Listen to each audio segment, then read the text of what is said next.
अनुलम्बितभुजौ कनकावदातौ सङ्कीर्तनैकपितरौ कमलायस्ताक्षौ विश्वम्भरौ द्विजवरौ युगधर्मपालौ वन्दे जगत्प्रियकरौ करुणावतारौ। ॐ श्रूयतां नित्यं गीयतां मुदा चिन्त्यतां भक्त्याश्चैतन्यश्चरितामृतम्।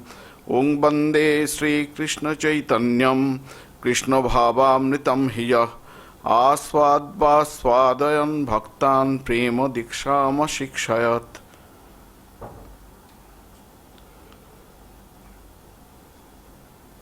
আমরা শ্রী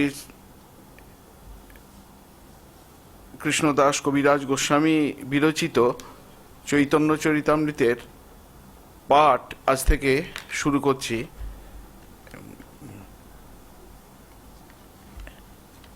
কেন আমাদের এই চৈতন্য চরিতামৃতের পাঠ আমরা শুরু করছি এই সম্পর্কে একটুখানি প্রস্তাবনার দরকার।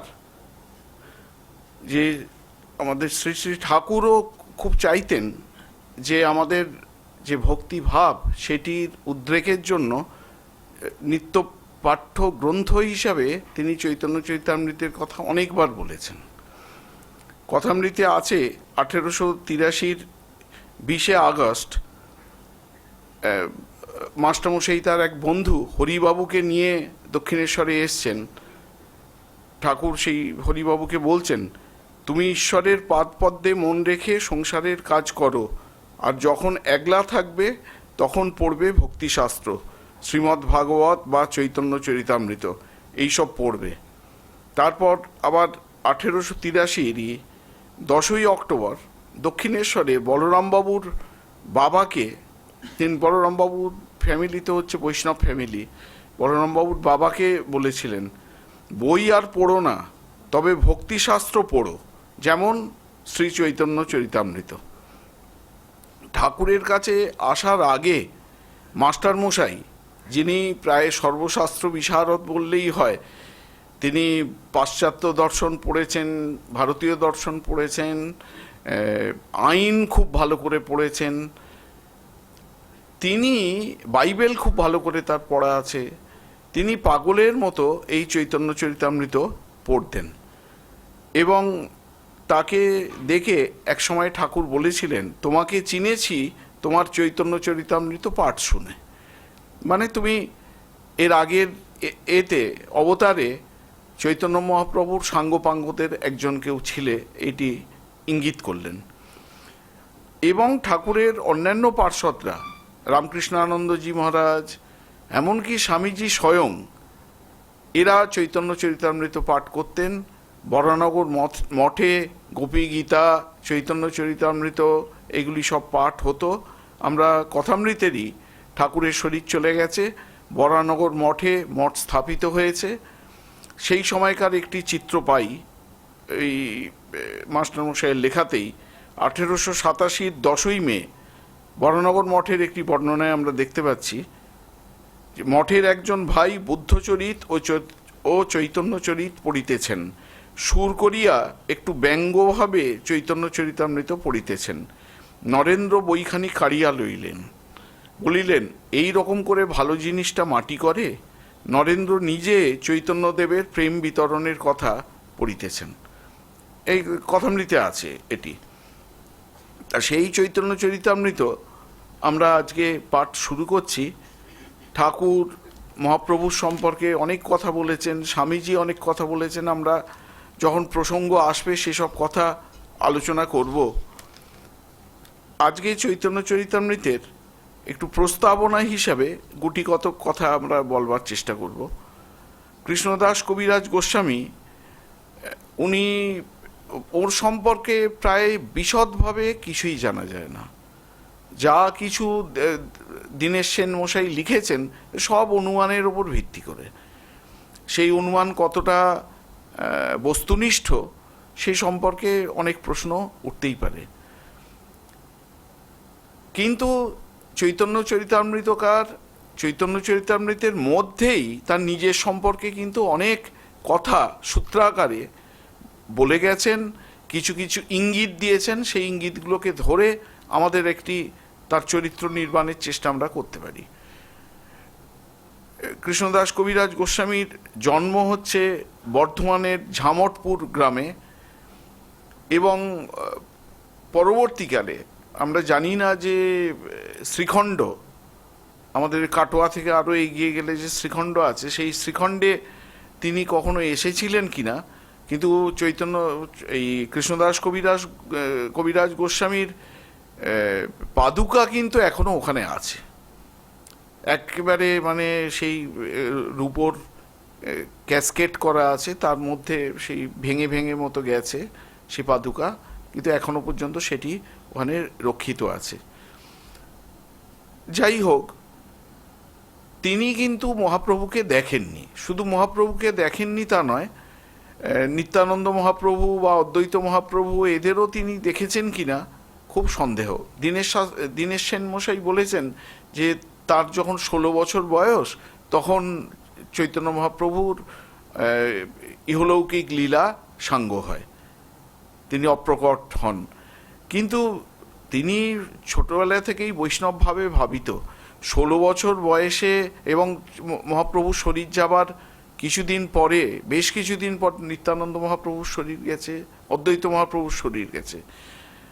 যদি তার 16 বছর বয়সে চৈতন্য মহাপ্রভুর শরীর গিয়ে থাকে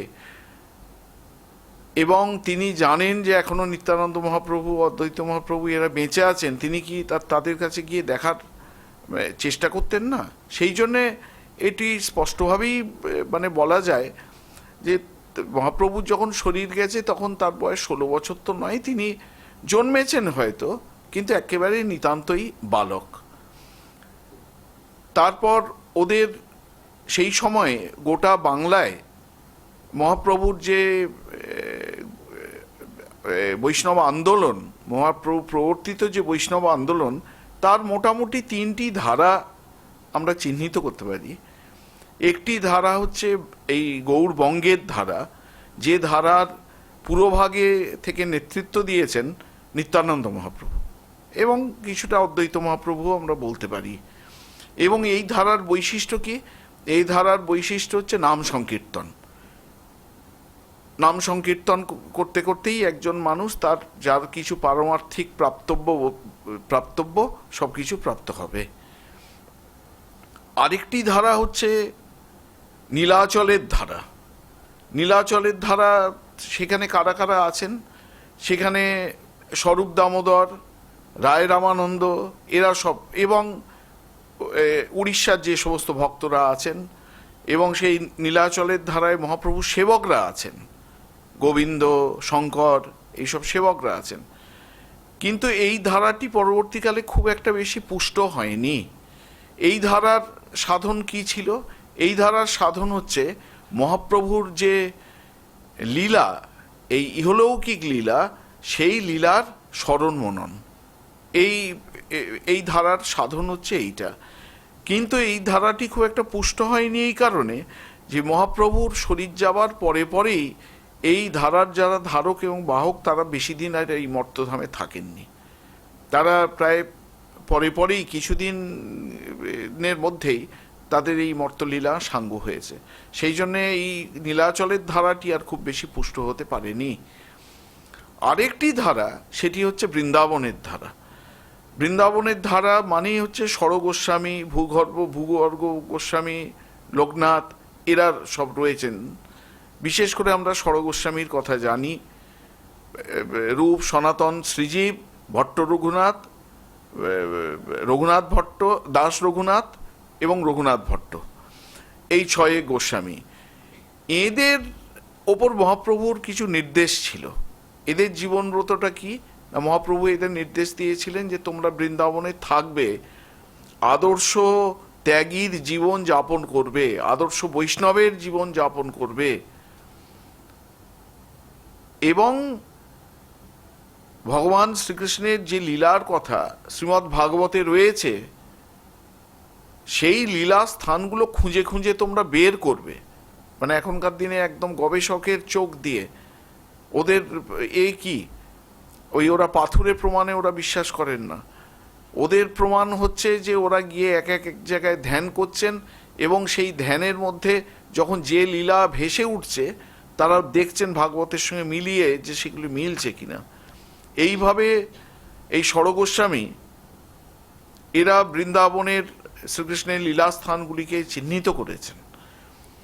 এইটি মহাপ্রভুর একটি নির্দেশই ছিল ওদের প্রতি, তোমরা গিয়ে বৃন্দাবনে এইটি করবে।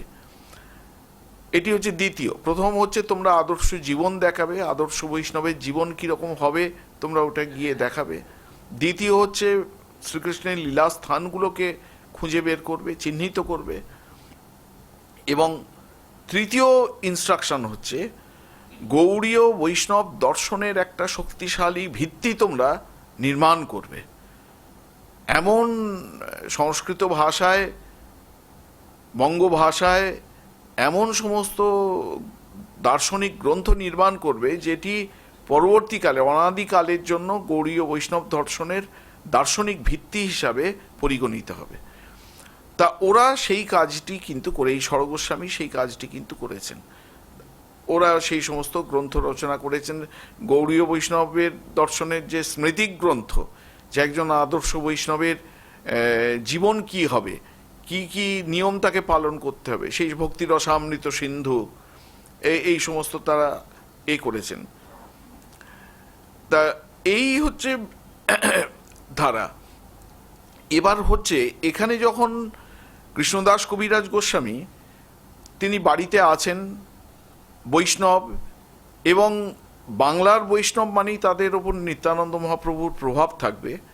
স্বাভাবিকভাবেই নিত্যানন্দ মহাপ্রভুর একজন পার্ষদ মীনকেতন রামদাস বলে, তার নাম মীনকেতন রামদাস, তিনি এই কৃষ্ণদাস কবিরাজ গোস্বামীর ঝামটপুরের বাড়িতে এলেন একদিন। এবার এসে ওরা তো যেমন আমাদের আছে নাম সংকীর্তন, তার সঙ্গে উদ্দাম নৃত্য, এগুলি হচ্ছে সাধনার অঙ্গ একেবারে, সেই সমস্ত হলো। খুব উচ্চকোটির মহাপুরুষ ছিলেন মীনকেতন রামদাস। কিন্তু কৃষ্ণদাস কবিরাজ গোস্বামীর যে ভাই, তিনি আবার এটা কিন্তু আমাদের বাংলায় একটা চোরা স্রোত একটা রয়েছে, যে আমি চৈতন্যকে মানি কিন্তু নিত্যানন্দকে মানি না, এখনো পর্যন্ত রয়েছে এটা, এরকম একটা চোরা স্রোত রয়েছে। তা সেই কৃষ্ণদাস কবিরাজ গোস্বামীর ভাই খুব সম্ভবত নিত্যানন্দ মহাপ্রভু সম্পর্কে কিছু নেতিবাচক মন্তব্য করে বসেছেন। তা মীনকেতন রামদাস খুব রেগে গেলেন, রেগে গিয়ে একেবারে বললেন আমি আর এই পাষণ্ডর বাড়িতেই থাকবো না, করে অভিসম্পাত করলেন, করে ওদের হাতে সুন্দর রত্নখচিত বাঁশি ছিল, সেই বাঁশি ভেঙে দিয়ে, রেগে গিয়ে ভেঙে দিয়ে ওই বাড়ি ত্যাগ করে চলে গেলেন। এটা বৈষ্ণব অপরাধ হলো। কৃষ্ণদাস কবিরাজ মাথা চাপড়াচ্ছেন যে কি করলি তুই। তিনি তার ভাইকে বলছেন, ভাইকে ভর্ৎসনা করছেন যে দুই ভাই এক তনু সমান প্রকাশ, নিত্যানন্দে না মানো তোমার হবে সর্বনাশ। একেতে বিশ্বাস অন্যে না করো সম্মান, অর্ধ কুক্কুটির ন্যায় তোমার প্রমাণ। অর্ধ কুক্কুটির ন্যায় একটা আছে যে একটা মুরগি, সে তো ডিম দেয় তার পেছনের দিকটা দিয়ে, সুতরাং আমাকে যদি মুরগিটাকে সম্মান করতে হয়, নিতে হয়, আমি তার পেছনের দিকটাই নেবো, সামনের দিকটা তো শুধু অন্ন ধ্বংস করে, সুতরাং সেই দিকটাকে আমার পাত্তা দিয়ে লাভটা কি। এটা হচ্ছে অর্ধ কুক্কুটির ন্যায়। এটা যেমন যদি এটা কেউ ভেবে থাকে যে আমি তাকে সামনের দিকটা নেবো না, তার পেছনের দিকটা নেবো, যেহেতু পেছনের দিক থেকে ডিম প্রসব হয়, তাহলে সেই যেমন মূর্খ, সেরকম তার মানে এই সামনের দিক পেছনের দিক এটা হচ্ছে একই সত্তার অবিচ্ছেদ্য অঙ্গ, তারা অভিন্ন। একইভাবে চৈতন্য এবং নিত্যানন্দ হচ্ছেন অভিন্ন, তারা একই সত্তার দ্বিবিধ প্রকাশ মাত্র। এইটি বললেন যে একেতে বিশ্বাস অন্যে না করো সম্মান। তুমি চৈতন্যকে মানছো কিন্তু নিত্যানন্দকে মানছো না, এটা হচ্ছে অর্ধ কুক্কুটির ন্যায় তোমার প্রমাণ। তুমি যেন অর্ধ কুক্কুটির ন্যায় কে তুমি তোমার নিজের শ্রেষ্ঠ প্রমাণ হিসাবে স্বীকার করে নিয়েছো। কিংবা দুই না মানিয়া হও তো পাষণ্ড, একে মানি আরে না মানি এই মত ভণ্ড।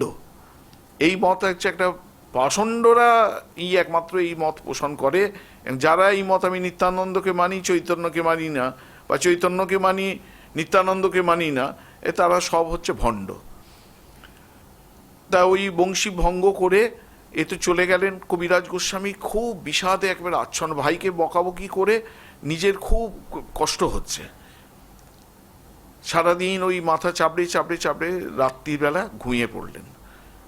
ঘুমিয়ে পড়ে স্বপ্ন দেখছেন, যেহেতু উনি নিত্যানন্দ মহাপ্রভুর অসম্মান হয়েছিল এবং সেখানে রুখে দাঁড়িয়েছিলেন, নিত্যানন্দ মহাপ্রভু তার উপর খুব প্রীত হয়েছেন।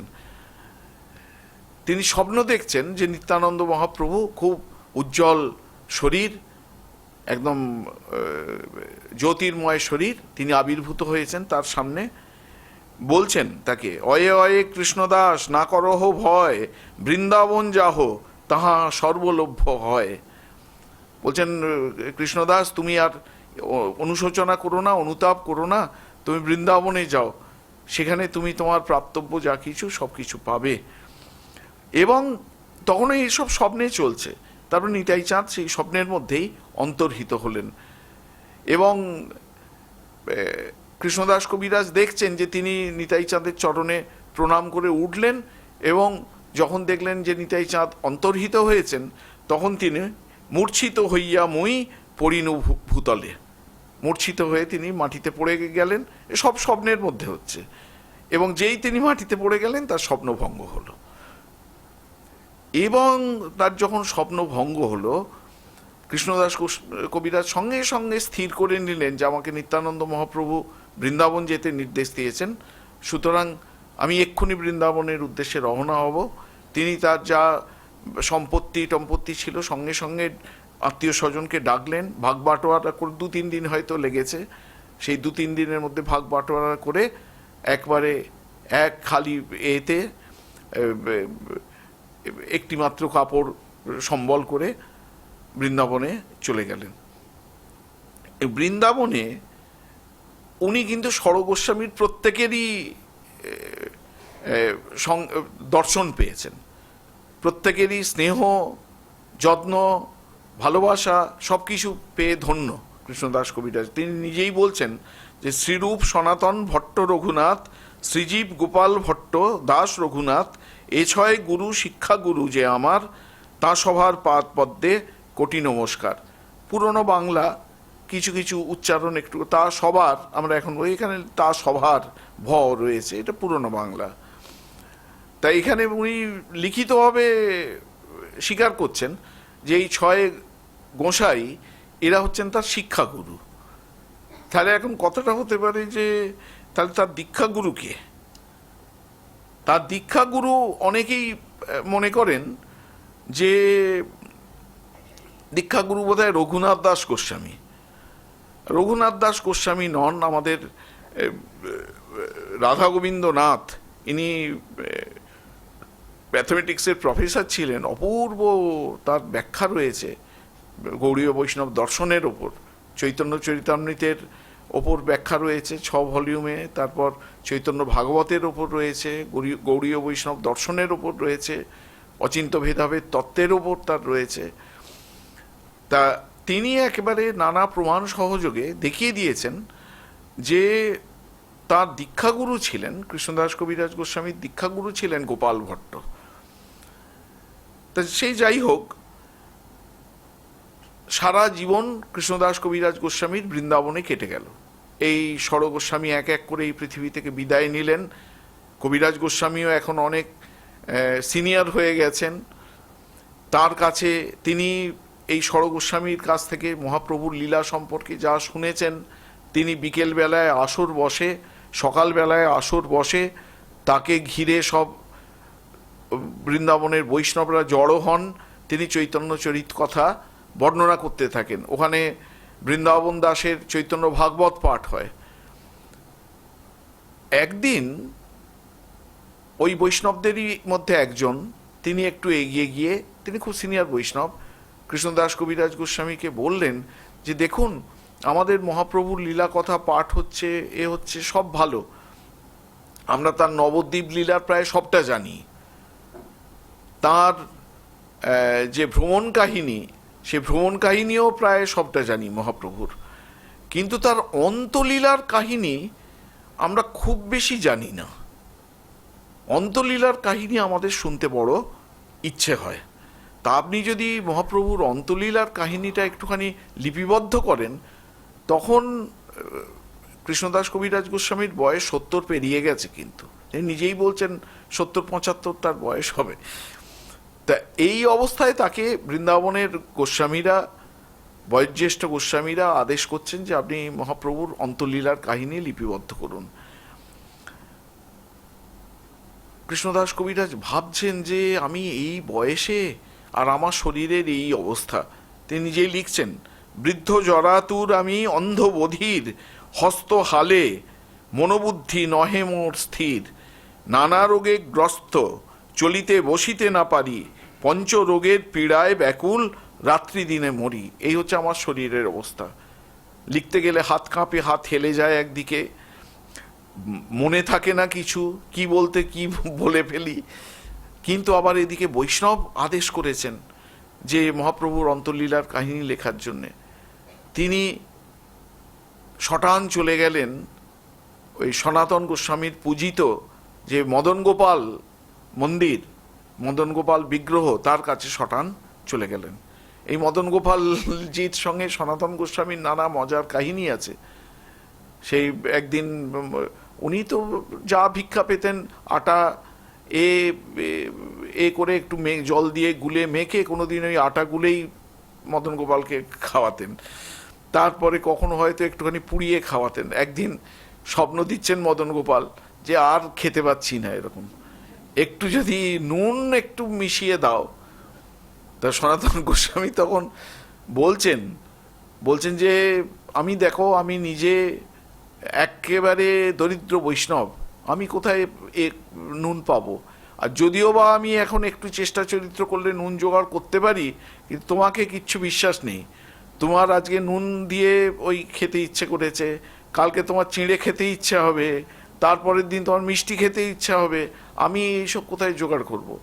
আমি সাধারণ ভোজন নিয়ে থাকি, এই আমি করব। তারপরে দেখা গেল অভাবিতভাবে কোথা থেকে সব জিনিসপত্র এসে গেল, সুন্দর মন্দির হলো, তার পূজার ব্যবস্থা হলো, কিন্তু সনাতন গোস্বামী আর সেখানে থাকলেন না। ওনার তো আদর্শ বৈষ্ণবের জীবন, তো উনি ওখান থেকে একটু আবার সরে গিয়ে সাধন ভোজন করতে শুরু করলেন। এখানে মদন গোপালের সেবার ভার অন্যদের দিয়ে দিলেন। এই সব আছে। তা ইনি সেই মদন গোপাল মন্দিরে গিয়ে মদন গোপাল বিগ্রহকে একদম সাষ্টাঙ্গে প্রণাম করে মনে মনে বলছেন যে এরকম বৃন্দাবনের বৈষ্ণবরা আমাকে মহাপ্রভুর অন্তলীলার কাহিনী লিখতে আদেশ করেছেন, কিন্তু আমার শরীরের এই অবস্থা, আমি কি করব বুঝতে পারছি না। তা দেখা গেল মদন গোপাল বিগ্রহের গলায় যে মালা ঝুলছিল, সেই মালা খসে পড়ে গেল এতে। আর সঙ্গে সঙ্গে এই যে পূজারী ছিলেন, সেই পূজারী গিয়ে সেই মালা তুলে নিয়ে গিয়ে কৃষ্ণদাস কবিরাজ গোস্বামীর গলায় পরিয়ে দিলেন। এটি একটি অপূর্ব শুভ ইঙ্গিত। দেবতার পূজার পর দেবতার পা থেকে ফুল খসে পড়া, হাত থেকে ফুল খসে পড়া, মালা খসে পড়া, প্রসাদী মালা ধারণ করা, এগুলো খুব খুব মানে শুভ ইঙ্গিত এটা আধ্যাত্মিক জগতের। তা যখন ওকে মালা পরিয়ে দেয়া হলো, উনি সঙ্গে সঙ্গে করলেন যে আর তো আমার কোনো উপায় নেই, আমাকে এবার লিখতেই হবে, কারণ মদন গোপাল আমাকে অনুমতি দিয়ে দিয়েছেন, তাহলে আমাকে লিখতে হবে। তা যখন তিনি এই চৈতন্য চরিতামৃত লিখতে শুরু করবেন, এই চৈতন্য চরিতামৃতকে মূলত 3টি পর্বে বা 3টি ভাগে তিনি ভাগ করে আলোচনা করেছেন, বর্ণনা করেছেন। একটি ভাগ হচ্ছে আদি লীলা, আরেকটি ভাগ হচ্ছে মধ্যলীলা, আর শেষ ভাগ হচ্ছে অন্ত্যলীলা। আদি লীলাতে কি আছে? মহাপ্রভুর নবদ্বীপ লীলার বর্ণনা রয়েছে। কেবলমাত্র মহাপ্রভুর নবদ্বীপ লীলার বর্ণনা নয়, গৌড়ীয় বৈষ্ণব দর্শনের একদম কৃষ্ণতত্ত্ব, রাধাতত্ত্ব, রসতত্ত্ব, অদ্বৈত শাখার বর্ণনা, নিত্যানন্দ শাখার বর্ণনা, এই সমস্ত একেবারে অদ্বৈত গৌড়ীয় বৈষ্ণব দর্শনের একদম ভিত্তিভূমি সম্পর্কে যা যা আলোচনা করা দরকার সেই সমস্ত আলোচনা করা হয়েছে 12টা পরিচ্ছেদে। প্রথম 12টা পরিচ্ছেদে এই আলোচনা রয়েছে। 13তম পরিচ্ছেদ থেকে মহাপ্রভুর জীবনী, মহাপ্রভুর জন্ম ইত্যাদি আলোচনা বর্ণনা শুরু হয়েছে। আমরাও আমাদের যখন আলোচনা করব ত্রয়োদশ অধ্যায় থেকেই শুরু করব, কারণ একদম প্রথমের দিকে দর্শন নিয়ে আলোচনা করাটা একটু গুরুপাক হয়ে যাবে। আমরা জীবনী শেষ করে তারপর যদি সময় হয় তখন এই দর্শন নিয়ে পরে পরে আলোচনা করব। তা আদি লীলাতে আমরা আগে বলেছি যে মহাপ্রভুর নবদ্বীপ লীলার কথা বলা আছে, মানে তার জন্ম থেকে 24 বছর বয়স পর্যন্ত, সন্ন্যাসের সময় পর্যন্ত। মধ্যলীলায় কি আছে? মধ্যলীলার হচ্ছে পরবর্তী 6 বছরের কাহিনী রয়েছে, কিন্তু যদিও 6 বছরের কাহিনী, কিন্তু মধ্যলীলার পরিমাণটা হচ্ছে সবচেয়ে বেশি। কেন মধ্যলীলার পরিমাণটা সবচেয়ে বেশি? কারণ এখানে রায় রামানন্দের সঙ্গে তার যে সংলাপ, সনাতন গোস্বামীর সঙ্গে তার যে সংলাপ, রূপ গোস্বামীর সঙ্গে তার যে সংলাপ, যে সমস্ত আধ্যাত্মিক নির্দেশাদি দিয়েছেন, এই সমস্ত রয়েছে কিন্তু মধ্যলীলায় রয়েছে। সেই জন্য এটার আকারে অনেক বড়। এবং এই মধ্যলীলার সময়ে মহাপ্রভু বেশ কয়েকবার, অন্তত 3 বার তিনি তীর্থ পরিক্রমায় বেরিয়েছেন। একবার প্রায় 2 বছরের ওপর, 2 বছর কয়েক মাস হবে, তিনি মহাপ্রভু বেরিয়েছেন দাক্ষিণাত্যের তীর্থগুলো ঘুরেছেন, ভ্রমণ করেছেন। তার বিশদ বর্ণনা চৈতন্য চরিতামৃতে আছে। তারপর আরেকবার তার ইচ্ছা হলো যে জননী জন্মভূমিকে দর্শন করে তারপর তিনি বৃন্দাবন যাবেন। তিনি জননী প্রথমে এলেন, শান্তিপুরে এলেন, গঙ্গা দর্শন হলো, মায়ের সঙ্গে দেখা হলো, করে তারপর রামকেলিতে গেলেন, রূপ সনাতনের সঙ্গে দেখা হলো। সেখান থেকে বৃন্দাবন যাত্রা শুরু করবেন, কিন্তু দেখা গেল যে তার সঙ্গে অনেক লোক জুটে গেল, কয়েক হাজার লোক মানে তার জুটে গেল। তা রূপ সনাতনকে সাবধান করে দিলেন, ওরা তো হুসেন শাহর মন্ত্রী, যে দেখুন এত লোক নিয়ে আপনারা কখনো করবেন না, যাবেন না। তার কারণ হুসেন শাহ আপাতত কিছু বলছেন না বটে, কিন্তু এই আপনার পেছন পেছনে এত লোক যাচ্ছে, দেখলে কখন কি সন্দেহ করে বসে, হয়তো ভাববে যে আপনি রাজার, সম্রাটের বিরুদ্ধে হয়তো আন্দোলন করতে যাচ্ছেন, বিদ্রোহ করছেন, আপনাকে খুব দেবে, কষ্টে ফেলবে এরা। তা আপনি তীর্থে গেলে ম্যাক্সিমাম 1-2 লোক নিয়ে যাবেন, এর বেশি যাবেন না। তা মহাপ্রভু করলেন কি, ওই কানাইয়ের নাটশাল বলে একটি জায়গা আমাদের ঝাড়খণ্ড পশ্চিমবঙ্গ সীমানায় রয়েছে। কানাই মানে হচ্ছে কৃষ্ণ আর কি, তার নাট্যশালা, কানাইয়ের নাটশাল, সেই জায়গার নামই হচ্ছে কানাইয়ের নাটশাল। সেইখান থেকে মহাপ্রভু আবার নীলাচলে ফিরে যান। এবারে তার বৃন্দাবন যাওয়া হয়নি। তারপর আবার তিনি বৃন্দাবন যান প্রায় 4 মাসের মতো। এইবারের যে যাত্রা, কি আর একটু বেশি হয়তো হবে, বৃন্দাবন, প্রয়াগ, কাশী ইত্যাদি তিনি করেছেন। তা এই করতে যে 6 বছর লাগে, এই 6 বছরের লীলার বর্ণনা হচ্ছে মধ্যলীলা। এবং তাহলে হলো 24 আর 6 30, আর বাকি থাকে 27 বা এই 17 বা 18 বছর। মহাপ্রভুর ইহলৌকিক লীলা হচ্ছে 47-এর একটু বেশি, 48-এর কাছাকাছি। শেষ যে 18 বছর, সেই লীলার বর্ণনা হচ্ছে অন্ত্যলীলা। এই অন্ত্যলীলার আবার 2টি ভাগ আছে। একটি ভাগ হচ্ছে তার যে প্রথম 6 বছর, যে 6 বছরে মহাপ্রভু বাহ্য দশা এবং অর্ধবাহ্য দশায় থাকতেন, নাম সংকীর্তন করছেন, ভক্তরা গৌড়বঙ্গ থেকে যাচ্ছে, তাদের সঙ্গে দেখা সাক্ষাৎ হচ্ছে, তাদের নির্দেশাদি দিচ্ছেন ইত্যাদি ইত্যাদি। আর শেষ 12 বছর হচ্ছে অন্তলীলা। তিনি সবসময় ভাব সমাধিতে থাকতেন। বাহ্য চেতনা প্রায় এ সময় খুব কম থাকতো। জোর করে তার বাহ্য চেতনা আনার চেষ্টা করতেন রায় রামানন্দ, স্বরূপ দামোদর, এরা সব থাকতেন, 12 বছর এইভাবে থেকেছেন। তা এই যে শেষ 18 বছরের বর্ণনা, সেটি হচ্ছে অন্ত্যলীলা। তা বৃন্দাবনের গোস্বামীরা কৃষ্ণদাস কবিরাজকে মহাপ্রভুর অন্তলীলার বর্ণনা শুনতে চেয়েছিলেন। এবার যখন এইবার এই কৃষ্ণদাস কবিরাজ গোস্বামীর চৈতন্য চরিতামৃত রচনার আগে কিছু চৈতন্য সাহিত্য ছিল, যেমন বৃন্দাবন দাসের চৈতন্য ভাগবত ছিল, তারপর মুরারি গুপ্তের কর্চা ছিল, শ্রী চৈতন্য চরিতামৃত কাব্যম, সব নবদ্বীপ লীলার উপর লেখা। তার স্বরূপ দামোদরের কর্চা এখন প্রায় পাওয়াই যায় না। তার যে নীলাচলের যে লীলা সেই সম্পর্কিত সূত্রা, কর্চা মানে হচ্ছে ডায়েরি, সূত্রাকারে লেখা, সেই হচ্ছে স্বরূপ দামোদরের কর্চা। রঘুনাথ দাস গোস্বামীর লেখা স্তবকল্প মালা, স্তবের আকারে তিনি মহাপ্রভুর বিভিন্ন লীলার কথা বর্ণনা করে, সেগুলো এখনো পাওয়া যায়। কবি কর্ণপুর, ইনি শিবানন্দ সেনের ছেলে এবং তিনি মহাপ্রভুকে দেখেছেন। খুব ছোটবেলায় তিনি যখন মহাপ্রভুর কাছে যেতেন, মহাপ্রভু একদিন তার মুখের মধ্যে নিজের বুড়ো আঙুল ঢুকিয়ে দিয়েছিলেন। তারপর থেকে কবি কর্ণপুরের মধ্যে এমন অপূর্ব কবিত্ব শক্তির স্ফুরণ হয়েছিল, সঙ্গে সঙ্গে 5 বছর বয়সেই তিনি সুললিত সংস্কৃতে মহাপ্রভুর বন্দনা গেয়েছিলেন। এই হচ্ছেন কবি কর্ণপুর। এবং তিনি তার বাবার কাছ থেকে মহাপ্রভুর লীলার অনেক কথা শুনেছেন, শিবানন্দ সেনের কাছ থেকে। শিবানন্দ সেন আমাদের হালি শহরের কুমারহট্ট, সেখানকার মানুষ ছিলেন।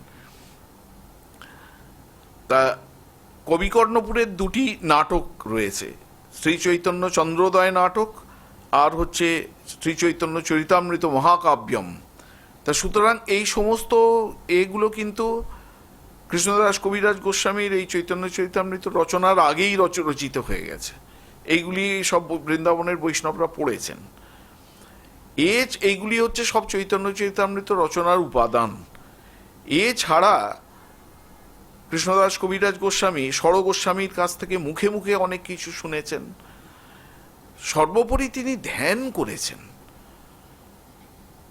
চৈতন্য চরিতামৃতে কোনো কোনো জায়গায় আছে, তিনি বলছেন যে স্বরূপ সাক্ষাতে আমাকে এই কথাটা, কেউ এই কথায় সন্দেহ করবে না, স্বরূপ সাক্ষাতে আমাকে এই কথা বলে গেছেন। এখন স্বরূপ দামোদর অনেক আগে শরীর চলে গেছে তার সাক্ষাতে কি বললেন কি করে, তাহলে ধরেই নিতে হবে যে অলৌকিকভাবে তিনি তার দর্শন পেয়েছেন এবং সেইভাবে এসে, কারণ এইটি এমন কিছু আধ্যাত্মিক জগতে এটি এমন কিছু আশ্চর্য ঘটনা নয়। আমরা দেখি যখন স্বামী ব্রহ্মানন্দ মহারাজ শ্রীরামকৃষ্ণদেবের উপদেশ লিখছেন, কখনো কখনো এরকম ধ্যান করে করে তিনি লিখতেন ঠাকুরের যে কথাগুলো।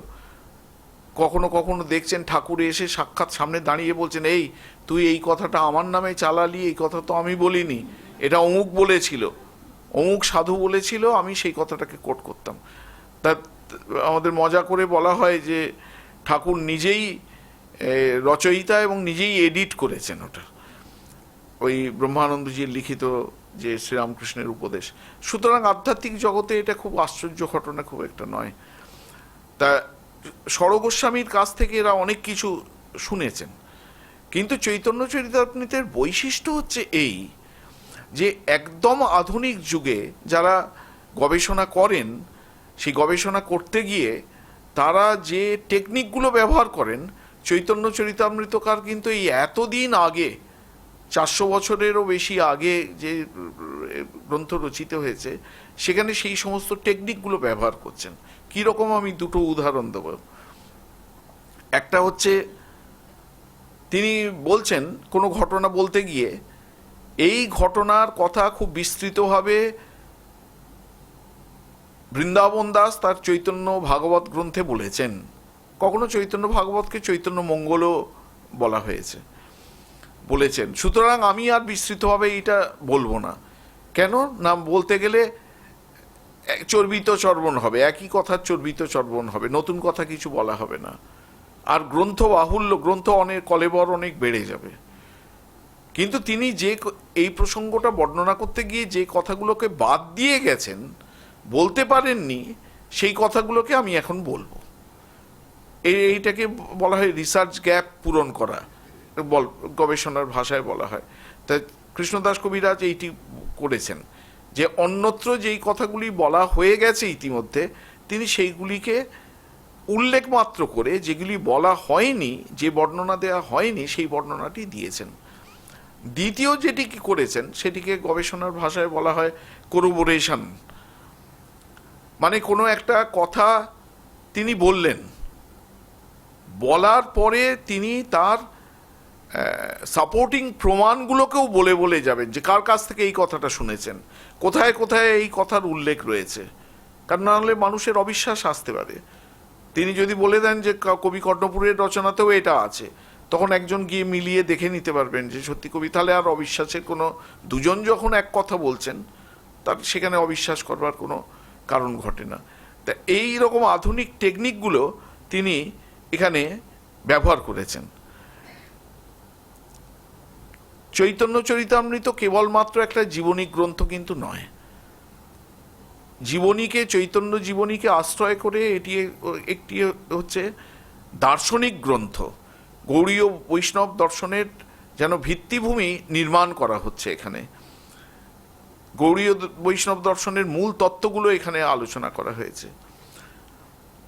আরেকটি বৈশিষ্ট্য হচ্ছে, আমরা খুব আশ্চর্য হয়ে যাই যে এত কথা, এত লীলার কথা তিনি আলোচনা করেছেন, কিন্তু মহাপ্রভুর যে অন্তলীলা, যে নিয়ে এখনকার দিনে আমাদের খুব এত বিতর্ক, আমরা চর্চা করতে ভালোবাসি যে মহাপ্রভুর শরীরটা কি করে গেল, সেই নিয়ে কিন্তু একটা কথাও বলেননি।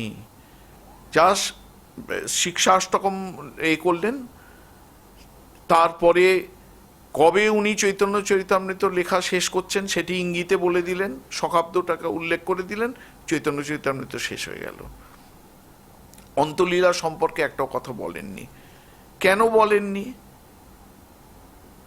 কোনো বিতর্ক এড়ানোর ভয়ে? একেবারেই নয়। তার কারণ চৈতন্য জীবনী, চৈতন্য দর্শন বলতে গিয়ে যে কথাগুলি গুরুত্বপূর্ণ, যে কথাগুলি বলবার মতো, ইতিমধ্যেই বলা হয়ে গেছে, আর বলার কিছু বাকি নেই। আমরা এই জন্যে দেখব শ্রীরামকৃষ্ণ লীলা প্রসঙ্গের ক্ষেত্রেও শারদানন্দজি মহারাজ এই একই টেকনিক কিন্তু অনুসরণ করেছেন।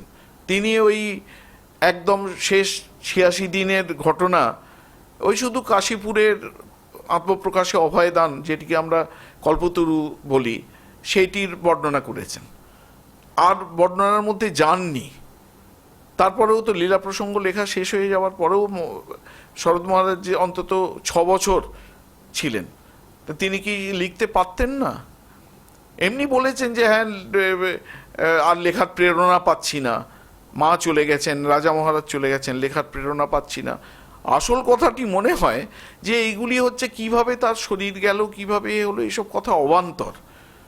এবং এক্ষেত্রে তিনি চৈতন্য চরিতামৃতের যে স্টাইল, সেটিকেই অনুসরণ করেছেন শারদানন্দজি মহারাজ। এইগুলি আর কি বৈশিষ্ট্য। আরেকটি বৈশিষ্ট্য হচ্ছে এই চৈতন্য চরিতামৃতর এমন একটা অদ্ভুত মাধুর্য রয়েছে, যে মাধুর্যের কথা কৃষ্ণদাস কবিরাজ গোস্বামী নিজেই উল্লেখ করে গেছেন।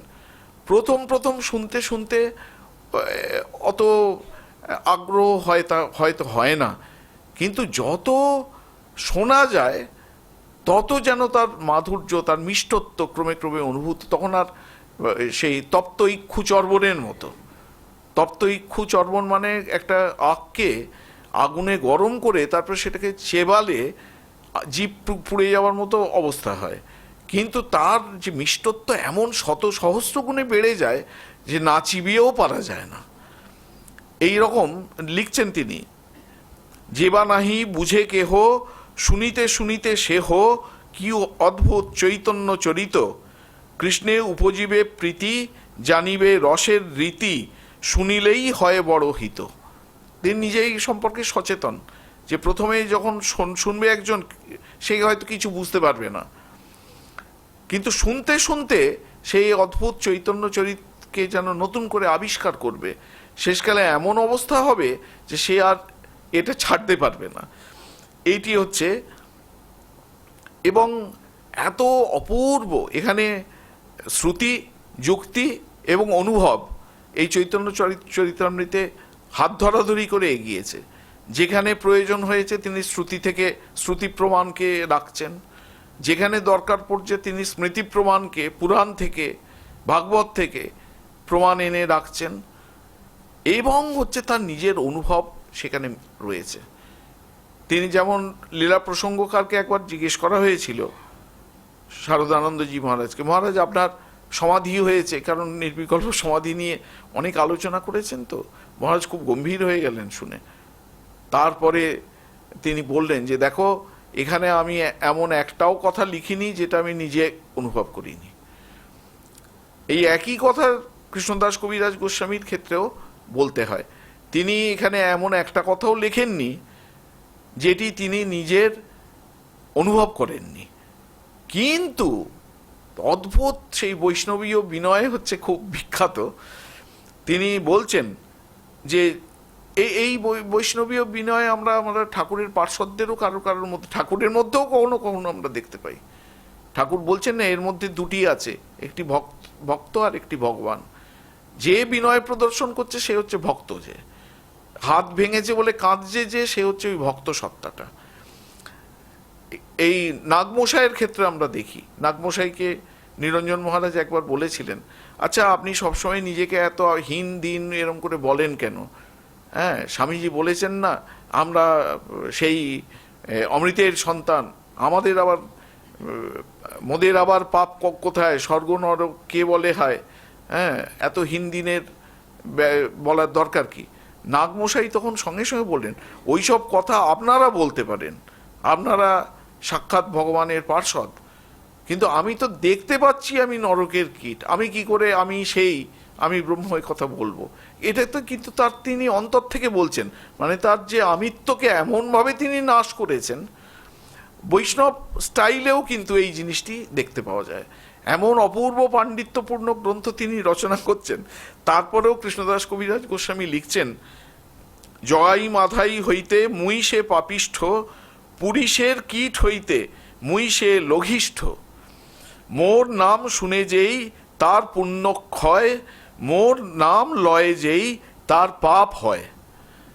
বলছেন যে একবার আমি জগাই মাথায় থেকেও অধম, যে ওই গুয়ের পোকা তার থেকেও আমি হীন, আমার নাম শুনলে পরে যার যা পুণ্য ফল সঞ্চিত আছে সেই পুণ্য ক্ষয় হয়ে যায়, আর যে শোনে তার পুণ্য ক্ষয় হয়, আর যে আমার নাম উচ্চারণ করে তার পাপ হয়, এইসব বলছেন।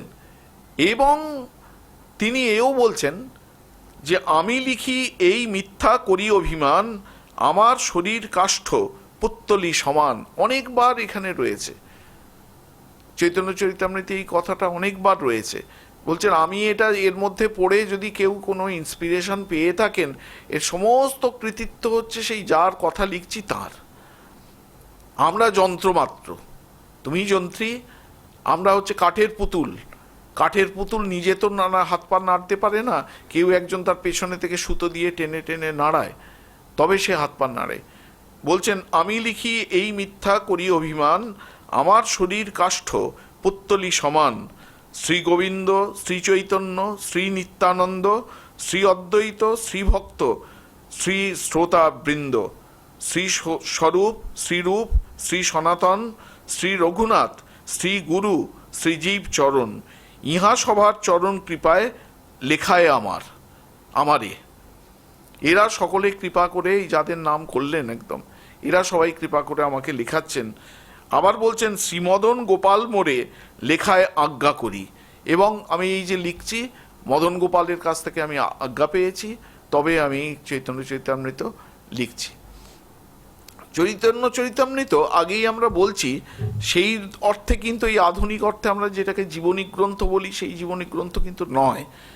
এটা হচ্ছে চৈতন্য জীবনীকে আশ্রয় করে একটা আধ্যাত্মিক গ্রন্থ, ধর্মগ্রন্থ এবং দার্শনিক গ্রন্থ। এই কারণে আমরা যদি সাল তারিখ ইত্যাদি মিলিয়ে এটাকে বিচার করতে বসি, আমাদের কিন্তু পদে পদে ধাক্কা খেতে হবে, যে এখান থেকে কত সালে এই ঘটনাটা ঘটেছে, কোন তারিখে এই ঘটনাটা ঘটেছে এর কোনো হদিশ আমরা চৈতন্য চরিতামৃত থেকে পাবো না। আরও কি একটা ঘটনা ঘটলো, আদিলীলা তো তিনি যখন অন্তর্লীলা বর্ণনা করবেন তার মনে হলো আরে মহাপ্রভুর আদিলীলা সম্পর্কেও তো অনেক কথা বলার আছে, গৌড়ীয় বৈষ্ণব দর্শন সম্পর্কে তো অনেক কথা বলার আছে, সেগুলি আমি লেখা শুরু করি না কেন। তিনি গৌড়ীয় বৈষ্ণব দর্শন সম্পর্কে লিখলেন 12টা পরিচ্ছেদে। 13 নম্বর পরিচ্ছেদ থেকে মহাপ্রভুর জন্মকথা, কৈশোর, যৌবন সেই সম্পর্কে সমস্ত বর্ণনা করলেন। করে যখন মধ্যলীলা তিনি শুরু করবেন তার শরীর খারাপ হতে লাগলো। এক সময় শরীর এত খারাপ, সেই সব কথা উনি নিজে চৈতন্য চরিতামৃতে লিখছেন যে আমার মনে হচ্ছে আর বোধহয় বেশি দিন বাঁচব না। সুতরাং কিন্তু আমি যদি এক্ষুনি আমি চোখ বুঝি তাহলে তো বৃন্দাবনের বৈষ্ণবরা আমাকে যে নির্দেশ দিয়েছিলেন সেই নির্দেশ তো আমি পালন করতে পারলাম না, এই বৈষ্ণব অপরাধ হয়ে গেল। তড়ি ঘড়ি করে সূত্রাকারে তিনি মহাপ্রভুর অন্তলীলার কথা এই মধ্যলীলাতেই লিখতে শুরু করলেন। অন্তলীলায় কি হয়েছে সব সূত্রাকারে সংক্ষেপে তিনি লিখে যাচ্ছেন। লিখতে লিখতে দেখা গেল আবার শরীর একটুখানি ওইটা কাটিয়ে উঠলেন, ওই যে শরীর খারাপ হয়ে গিয়েছিল সেইটাকে খানিকটা কাটিয়ে উঠলেন, আবার তিনি ফিরে গিয়ে মধ্যলীলার বর্ণনা করতে শুরু করলেন। এই জন্যে ওই পারম্পর্য আপাতভাবে এটাকে একটু খামখেয়ালি বলে মনে হতে পারে, খামখেয়ালি কিন্তু একেবারেই নয়, এর কারণ রয়েছে। এই যে পারম্পর্য বারবার বারবার করে খণ্ডিত হচ্ছে, এর কারণটা হচ্ছে এইটা যে তার শরীর খারাপ হয়ে গিয়েছিল, তার মনে হচ্ছিল আর বেশি দিন বাঁচব না, সেই জন্য তিনি অন্তর্লীলার কাহিনী লিখতে শুরু করেছিলেন। তা আজকে আমরা আদিলীলা থেকে, মানে যে তার জন্মলীলা, এখান থেকে কিছু অন্তত পাঠ শুরু করব। এর প্রথমেই কৃষ্ণদাস কবিরাজ গোস্বামী এই 13 পরিচ্ছেদের প্রথমেই চৈতন্য চরিতামৃতের মুখবন্ধ একটা করেছেন এবং গ্রন্থের উপাদান সম্পর্কে বলেছেন। একেবারে আধুনিক কালের ঐতিহাসিকরা যেভাবে লেখেন যে এই গ্রন্থের উপাদান কি কি, একেবারে সেই টেকনিকগুলো ফলো করে গেছেন, সেই আমরা শুরু করছি। এই চৈতন্য চরিতামৃতের আরেকটি বৈশিষ্ট্য হচ্ছে নতুন যখন কোনো পরিচ্ছেদ শুরু করছে সংস্কৃতে একটি মঙ্গলাচরণ দিয়ে শুরু হচ্ছে, এবং সেই মঙ্গলাচরণের মধ্যে এই পরিচ্ছেদে তিনি কি বর্ণনা করতে যাচ্ছেন সেই সম্পর্কে সংক্ষেপে সূত্রাকারে একটা ইঙ্গিত দিয়ে রাখছেন। এবং তারপরে তিনি করছেন কি, বাংলায়, প্রাচীন বাংলায় তিনি ভগবান শ্রীকৃষ্ণ, তারপর চৈতন্য মহাপ্রভু, তার সাঙ্গপাঙ্গ, তাদেরও বন্দনা করছেন। বন্দনা করে তারপর তিনি বর্ণনা শুরু করছেন। এইটি প্রায় প্রত্যেকটি পরিচ্ছেদে এই একই স্টাইল অনুসরণ করা হয়েছে। স্বপ্রসীদতু চৈতন্য দেব যস্য প্রসাদতঃ তল্লীলা বর্ণনে যোগ্য সদ্য স্যাৎ অধমোপ্যয়ম। এই মঙ্গলাচরণ করলেন, বলছেন যে যার প্রসাদে, যস্য প্রসাদত অয়ম অধম অপি, যার প্রসাদে আমার মতো ব্যক্তি অধম, অতি অধম হয়েও সদ্য তল্লীলা বর্ণনে যোগ্য স্যাৎ, সেই ভগবান চৈতন্যদেবের লীলা বর্ণনা করার যোগ্য হয়ে ওঠে, অধম হওয়ার সত্ত্বেও তার লীলা বর্ণনা করার যোগ্য হয়ে ওঠে। সহ চৈতন্যদেব প্রসীদতু, সেই চৈতন্যদেব আমার প্রতি প্রসন্ন হন। তারপর তিনি বাংলায় মঙ্গলাচরণ করছেন। জয় জয় জয় জয় শ্রীকৃষ্ণ চৈতন্য গৌরচন্দ্র, জয়াদ্বৈত চন্দ্র জয়, জয় নৈত্যানন্দ, জয় জয় গদাধর, জয় শ্রীনিবাস, জয় মুকুন্দ বাসুদেব, জয় হরিদাস, জয় দামোদর স্বরূপ, জয় মুরারি গুপ্ত, এই সব চন্দ্রোদয়ে তমকৈল লুপ্ত। দামোদর স্বরূপ, দামোদর, মুরারি গুপ্ত, ওদের কর্চা থেকে তিনি ধার করেছেন, তাদের স্মরণ করছেন। বলছেন তাঁদের কৃপায় এই চৈতন্য জীবনীর যে অন্ধকারাচ্ছন্ন দিকগুলো ছিল সেই অন্ধকার যেন দূরীভূত হলো। জয় শ্রী চৈতন্যচন্দ্রের ভক্তচন্দ্রগণ, সভার প্রেম জ্যোৎস্নার উজ্জ্বল কৈল ত্রিভুবন। এই তো কহিল গ্রন্থারম্ভে মুখবন্ধ, এবে কহি চৈতন্য লীলার ক্রম অনুবন্ধ। ক্রম অনুবন্ধ মানে হচ্ছে যে ক্রোনোলজিক্যালি যেরম যেরম ঘটনা ঘটেছে এইবার আমরা সেখান থেকে শুরু করলাম, ক্রম অনুসরণ করে, চৈতন্য লীলার ক্রম অনুসরণ করে বর্ণনা আমরা শুরু করলাম। প্রথমে তো সূত্ররূপে করিয়ে গণন, পাছে তাহা বিস্তারী করিব বিবরণ। মানে কি একদম স্টাইলগুলো দেখলে আমরা মুগ্ধ হয়ে যাই, একদম আধুনিক স্টাইল। মানে যে কোনো সফল যোগ্য অধ্যাপক যখন ক্লাসে পড়াতে আসেন প্রথমেই তিনি বলে দেবেন যে আজকের ক্লাসে আমরা কি কি আলোচনা করব, তারপর এক একটা পয়েন্টকে ধরে ধরে বিস্তার করতে শুরু করবে। এখানেও তিনি বলছেন, আমি প্রথমে তো সূত্ররূপে করিয়ে গণন, পাছে তাহা বিস্তারী করিব বিবরণ। শ্রীকৃষ্ণ চৈতন্য নবদ্বীপে অবতরী, 48 বৎসর প্রকট বিহরী। মহাপ্রভু নবদ্বীপে অবতরণ করে 48 বছর এই পৃথিবীতে লীলা করেছিলেন। 1407 শকে জন্মের প্রমাণ, 1455 হইল অন্তর্ধান।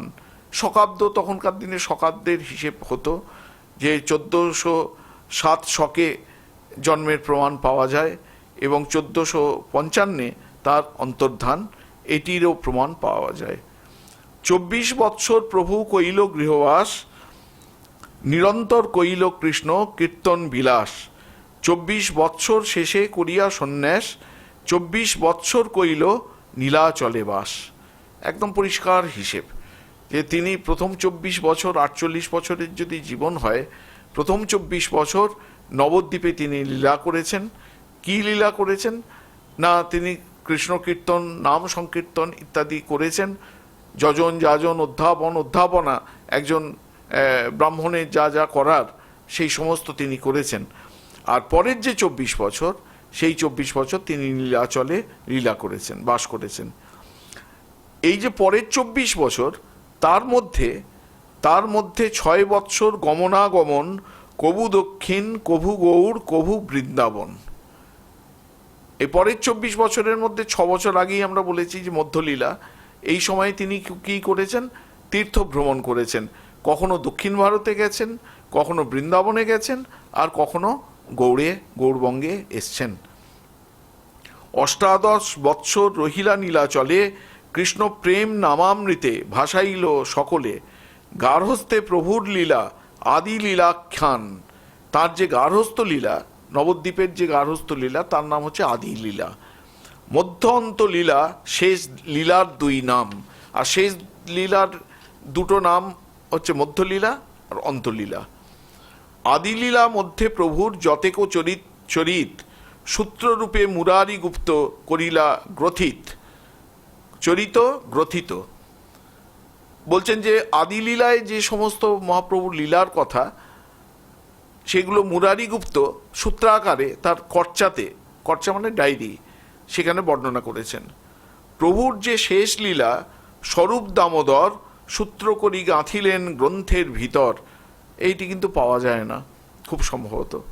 আর তার যে অন্তলীলার বর্ণনা, সেটিও সূত্রাকারে স্বরূপ দামোদর তার গ্রন্থের মধ্যে, অর্থাৎ তার ডায়েরিতে কর্চায় লিখে গেছেন।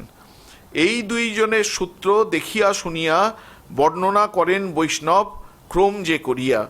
মূলত মহাপ্রভুর যে জীবনী, সেই জীবনীর প্রধান 2 উপাদান হচ্ছে এই মুরারি গুপ্তের কর্চা আর স্বরূপ দামোদরের কর্চা। বাল্য পৌগণ্ড কৈশোর যৌবনচারী ভেদ, অতএব আদিখণ্ডে লীলাচারী ভেদ। এই আদিখণ্ডে 4টি অবস্থা আমাদের এতে বলা হয় যে 5 বছর থেকে, জন্ম থেকে 5 বছর পর্যন্ত যে সময়কাল, এটাকে বলা হয় বালককাল, বাল্য। 5 বছর থেকে 10 বছর পর্যন্ত যে বয়সকাল, তাকে বলা হয় পৌগণ্ড। 10 বছর থেকে 15 বছর পর্যন্ত যে বয়সকাল তাকে বলা হয় কৈশোর, আর 15 বছরের পরের যে এটা বৃদ্ধ হওয়ার আগে পর্যন্ত সেইটাকে বলা হয় যৌবন। তাই আদিলীলায় বাল্য, পৌগণ্ড, কৈশোর, যৌবন চারি ভেদ, অতএব আদিখণ্ডে লীলা চারি ভেদ, এই 4টি অবস্থার কথাই আদিলীলায় বর্ণনা করা হয়েছে।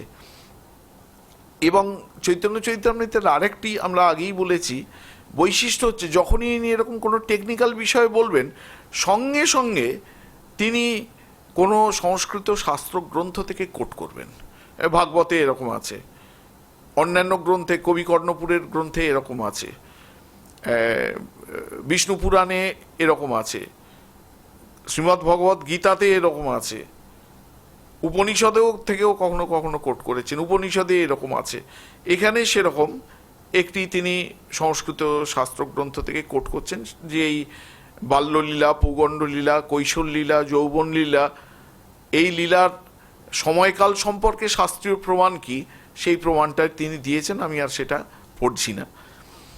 ফাল্গুন পূর্ণিমা সন্ধ্যায় প্রভুর জন্মোদয়, সেই কালে দৈবযোগে চন্দ্রগ্রহণ হয়। হরি হরি বলিলোকে হরষিত হইয়া, জন্মিলা চৈতন্য প্রভু নাম জন্মাইয়া।